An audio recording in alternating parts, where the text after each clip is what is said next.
Today will be the second part of our discussion on learning memory. Particularly today, we are going to look at how these principles can be applied in our lives. We are going to take a look at our beliefs, our mindsets, and how they affect how we learn. With advancement in neuroscience and educational psychology, we are learning more and more about how people learn. Go ahead and take a look at these four common beliefs. Are they fact or myth? The third bullet down is actually true. Rest are myths.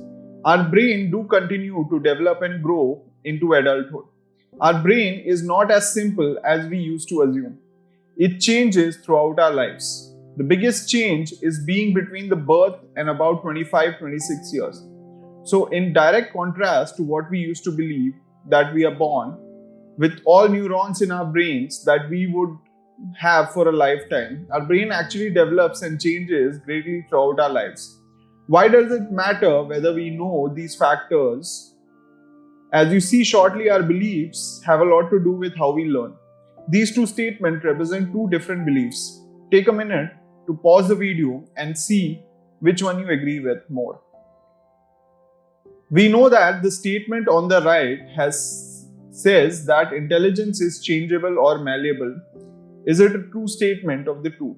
Our intelligence can actually develop and affect greatly by our efforts. According to Dr. Carol Dweck, these two statements represent two different mindsets. The statement on the left represents a fixed mindset because it says that intelligence cannot be changed and is not very malleable.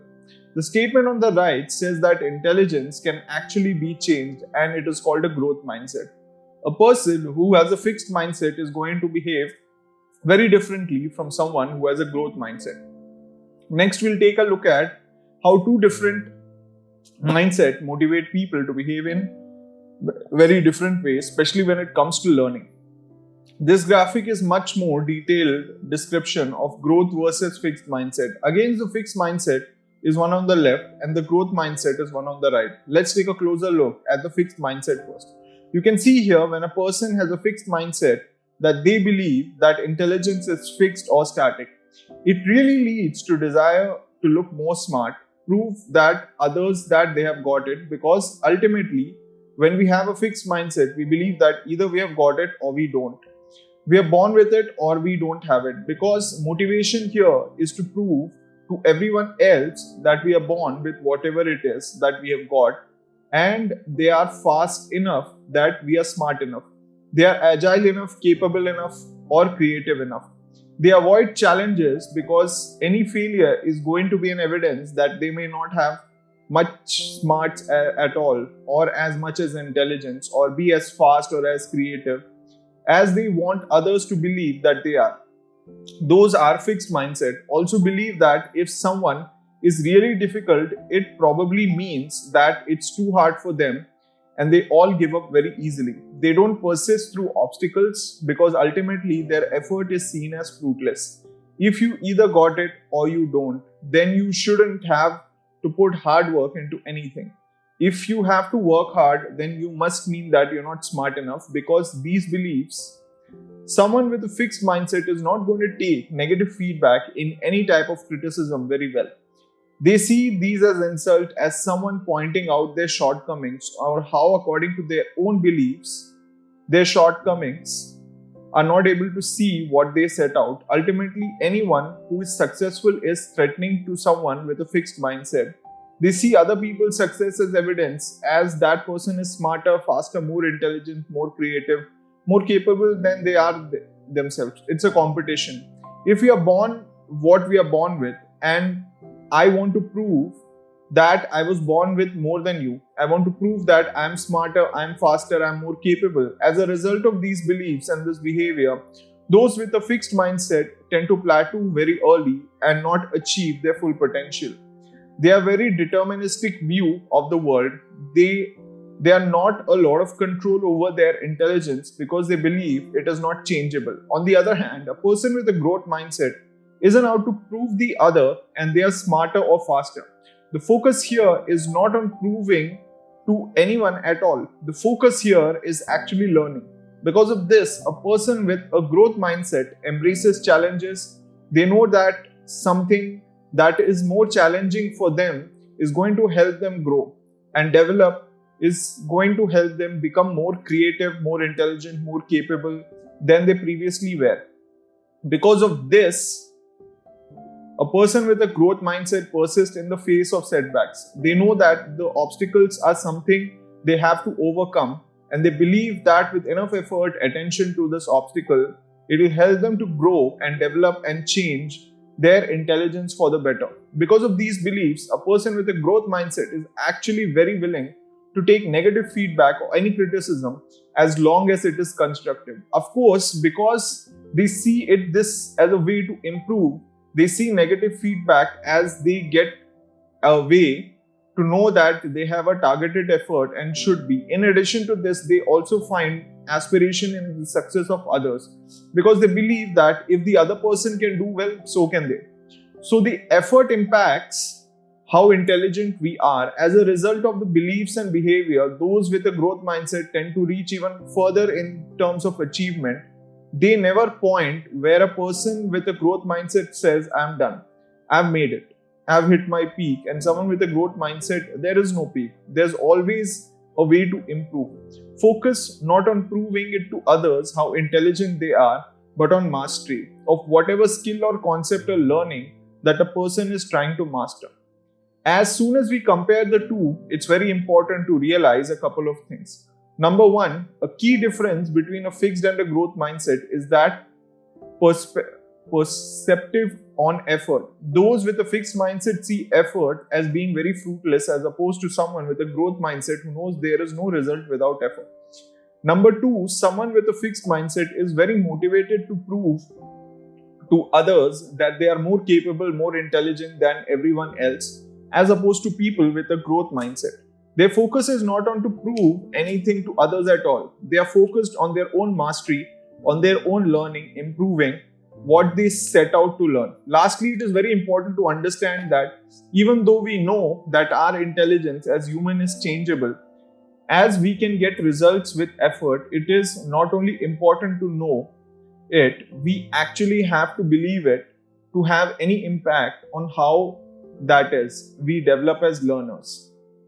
So what these mindset look like in real life? Let's take a couple of athletes and see how it plays out in the real world. You may recognize this face as John McEnroe. He was a tennis player, very famous in the 80s. He was a great tennis player. That wasn't who he was famous for. He was well known for throwing huge tantrums on the tennis court, screaming at referees, letting them know they are making mistakes. If you look at a couple of quotes that he has here, you might want to be able to guess why. What do you think? Fixed gross. It's pretty much written on the wall or the PowerPoint. There is definitely a fixed mindset looks like in real life. He says, my greatest strength is that I have no weakness. This is a person very focused on proving himself to others and proving that he was born with it. In fact, this is not a direct quote. He was also heard saying that, why do I need to practice 99 times when I can just show up once and win? John McEnroe was a great tennis player, but he didn't meet his full potential. He was more focused on proving others how great he was. But when he did encounter failure, this is where things got a little bit rocky for him. Now he was great according to himself, so failure wasn't something that was there in his vocabulary. If for some reason he did encounter something that looked like failure, it was absolutely anyone else's fault. But he was famous for blaming own mistakes at things, at referees, bad calls, the sunlight in his eyes, if there was an attracted woman in the audience too loud, or maybe just he didn't feel like winning that day. Ultimately, it's obvious from John McEnroe's behavior that he believes that his own effort is fruitless, that he believes that he was born with it, he's got it, but because his beliefs, he avoided challenges and didn't put effort and didn't achieve his full potential. Now you had to think of an athlete to represent growth mindset. If someone who believes that their effort, they were only way to get true result, who do you think for? As many of you probably guessed, Michael Jordan was your doctor. Carol Dweck referred to this kind of poster child for growth mindset. Take a minute and read some of his quotes. You can see here, He truly believed that if you put in the effort, if you put in the work, that the result would come. He believed that if he hadn't achieved his goal yet, the only reason would be that he didn't put enough work harder, needed to focus more. You can see here that he can accept failure. Everyone fails at something. That means that he didn't take failure or negative criticism or negative feedback as someone that was threatening. He looked at learning experience that he used it to propel him, so he could meet the goals of what he wanted in the future. Interesting that Michael Jordan is often talked about as supreme, skilled, talented, and he was born with and born to play basketball.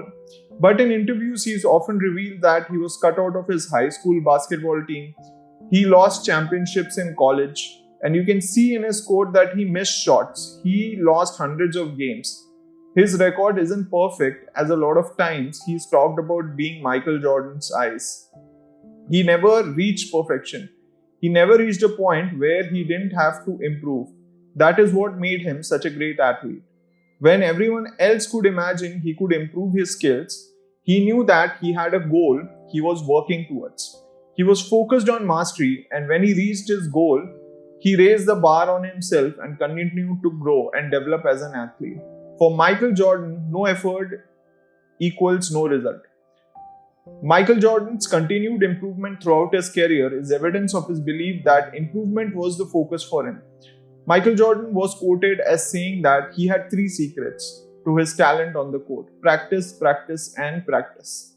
So, now that we know, we can impact our intelligence through effort. Where should we focus on our effort as academic learners? Last week, we talked about the information processing system. This week, we are going to talk about how to use our effort and understanding information processing model to maximize our learning.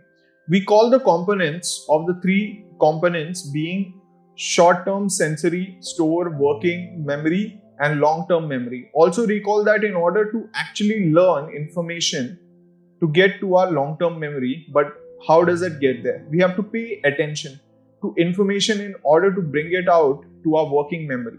That if we want to get to our long-term memory and be able to retrieve it at a later time, that we have to use an elaboration organization. But what does that mean for academic learner? It means that we have to learn strategies, and it means that we need to put our effort into working smarter and not necessarily harder. Let's look at some examples of learning strategy. But these may be a bit familiar to you. They are used as rehearsal. We are going to do some strategies like coping mechanism, underlying text that we are reading, reciting things. We are trying to learn, and we are going to use elaboration. We are going to do things like actively summarizing what we read either in our book, and we are not just note making, we are trying to make meaning out of it, and writing down information and creating questions so that we can use them later for studying higher level questions. But it is also important to answer these questions whether it is aloud or in a study group. We want to make sure these questions that we are creating and answering, not in the lower levels such as definitions or key terms or higher level questions. We want to ask ourselves what relationship is between the concept that we are studying, and you can compare that and contrast key terms and make an evaluation and back it up evidence that you have read. We also use organization as a learning strategy. This means that we are going to organize that information that we are learning. We are selecting main ideas so that we know the key points that we are outlining, so that we can pull out the most vital pieces of information and focus on those. We are going to use representation or graphic organization, such as matrix that appear in the lecture from last week. This takes the burden off from working memory so that we can see the key points of information that we need to focus on when we are studying. We help support transferring new information into our long-term memory when we organize it well, so it is easily understandable and checkable. Now, these different strategies are not equal. We refer to rehearsing strategies or rote learning, and organization and elaboration strategy as meaningful learning strategies. The key difference between the two is how active your working memory is, and when you're engaging in these learning strategies, you probably already guess the elaboration and organizations are key to transferring new information into long-term memory. A lot of times we use rehearsal just to keep information in our working memory. But if we are going to use it actually to learn, we are going to have to work a lot harder than to make sense and organize the information that we are learning. Knowing the difference between rote and meaningful learning strategies is the key to understanding why we sometimes forget what we think we are learning something. One of the most common reasons for problem of forgetting or not learning in the first place is when students use rote learning strategies instead of meaningful strategies. They are working harder, not necessarily using the most effective strategies that they could. Many students put in a lot of effort into rote learning strategies such as repetition or highlighting or underlining books, when they should really focus on meaningful learning strategies. Think about, just because the students use rote learning strategies doesn't mean that they are working harder. In fact, they probably having to work really hard to get anything out of the long-term working memory at all. Simple repetition, doing rehearsal strategies take a lot longer and a lot more effort in order for complicated information into long-term memory. Once it is in the long-term memory, it is not guaranteed it's going to be able to retrieve very easily. Rote learning strategies such as simple repetition, this keep the information in the working memory but doesn't necessarily transfer it to the long-term memory because it is very passive. Your working memory is not having to process at a very high level. This makes it difficult for the information or to be retrieved when it does make it as a simple repetition. In other rehearsal strategies are very effective when learning something very simple such as multiplication, addition or simple digits. When you have learning these types of elementary school rote learning drill and your teacher probably call it very effective, there are not really a whole lot of other ways that you can memorize these type of simple facts, but it is called students. It's not learning simple fact, you're learning at a higher level. You need to analyze, you need to understand the relationship between concepts. You're evaluating or creating, you're applying what you're learning. They are called at much higher level and processing your working memory. You need to recognize similarities and differences construct for their own personal meaning. So when you have to go to retrieve the information, it is easily retrievable because you're associating with something that you already know. You need to encode these elaborations and organization strategies. This is active learning because you're working. Memory is having to actively process the information, and it is called working memory things from your long-term memory so that you can associate with new information that is coming in. This is very active and it takes a lot of concentration, but the key here is to understand when you have to use this strategy and to maximize the ability of working memory. So again, it means that you need to work smarter. A person who can sit for hours and repeat key terms, the chapter is working hard, it makes them more disappointed. And when you take the test, they are going to be presenting things and they will fumble through it and they can't remember the things that they were studying the night before. This is the reason it behooves academic learners to pull full effort into learning meaningful learning strategies so that they become tools in our toolbox and we can pull out and work smarter instead of harder. So now that we are working smarter in organizing new information that we are learning and connecting with to prior knowledge that we have, it is really accessible when we need it, right? Wrong. As you have likely experienced, our memory is not without faults. Despite our best efforts, our memory is inherently flawed. Let's look at these flaws, our sense of memory, as Daniel Schroeder describes them. Some of them can be avoided, but some of them cannot. First is the group of transient. This is where we have a lot of memory or weakening of our memory over time. For example, you may not be able to remember what you had for dinner 3 nights ago, but what about 3 months ago? Unless you have a special occasion like your birthday, you probably don't remember where you were or what you had for dinner or maybe who were you sitting with. Absent-minded is when we are still operating out of implicit memory.